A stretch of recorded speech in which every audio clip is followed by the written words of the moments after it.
ক্যালকাটা ইউনিভার্সিটিতে এইচএস এক্সামিনেশনের পর যারা বিএ এলএলবি এন্ট্রান্স এক্সামিনেশন দিয়েছো অলরেডি রেজাল্ট বেরিয়ে গিয়েছে তোমাদের এবং কাউন্সেলিং স্টার্ট হয়ে গেছে। এবার তো কে কোন কলেজে সিলেক্ট করবে সেই কলেজে সিলেকশন করার টাইম। এই প্রসঙ্গে আমি বলে দিই, আমাদের ক্যালকাটা ইউনিভার্সিটির ল এন্ট্রান্সে সাধারণত গভর্নমেন্ট কলেজ রয়েছে 4টি। কি কি? Number 1 Jogeshchandra Chowdhury law college, number 2 Surendranath law college, number 3 Hazra law college এবং number 4 south Calcutta law college. এখন যারা গভর্নমেন্ট কলেজে পাবে তারা তো সে কলেজে ভর্তি হবে, যারা প্রাইভেট কলেজে পাবে প্রাইভেট কলেজে ভর্তি হবে, এগুলো তো সমস্ত ঠিকই আছে। কিন্তু এই ভর্তি হবার পর যে পড়াশোনা শুরু হবে সেখানে কি কি সাবজেক্ট থাকবে সেই বিষয়টা আজকের আলোচনার বিষয়বস্তু। তোমাদের ক্যালকাটা ইউনিভার্সিটির যারা বিএ এলএলবি ফার্স্ট সেমিস্টারে ভর্তি হবে তোমাদের সাবজেক্ট থাকবে হচ্ছে 5খানা। কেমন? কি কি?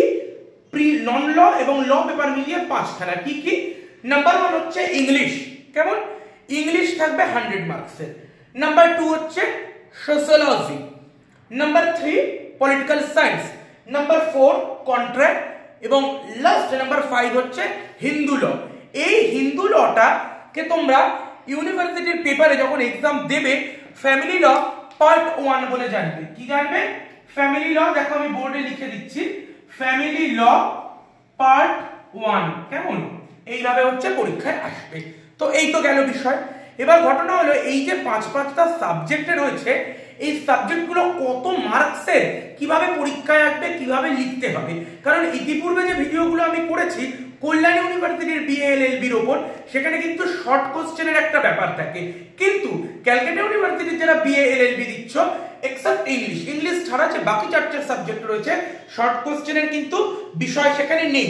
তাহলে সেখানে কিভাবে আসবে, কি হবে? সেখানে ডাইরেক্ট 16 মার্কসের 16 মার্কসের 5খানা বড় প্রশ্ন কিন্তু করতে হবে। ঠিক আছে? তাহলে 5 16 কত হলো? 16 × 5 হলো 80। কেমন? মানে 16 × 5 16 5 80। এই 80 মার্কসের বড় প্রশ্ন তোমাদের করে আসতে হবে পরীক্ষার খাতায়। এই 80 মার্কসকে কি হলো? তাহলে 16 মার্কসের 5টা বড় প্রশ্ন। তোমরা বলবে যে দাদা একটু আগে বললে 100 মার্কসের, আর 20 মার্কসের কলেজের ইন্টারনাল এক্সাম কিংবা প্রজেক্টের মাধ্যমে হয়ে থাকে। এই ছিল আজকের ভিডিও। এরকম আরো অনেক ইনফরমেটিভ ভিডিও পেতে ফেসবুক পেজটিকে ফলো করো, লাইক করো, কমেন্ট করো এবং সাবস্ক্রাইব করতে ভুলো না।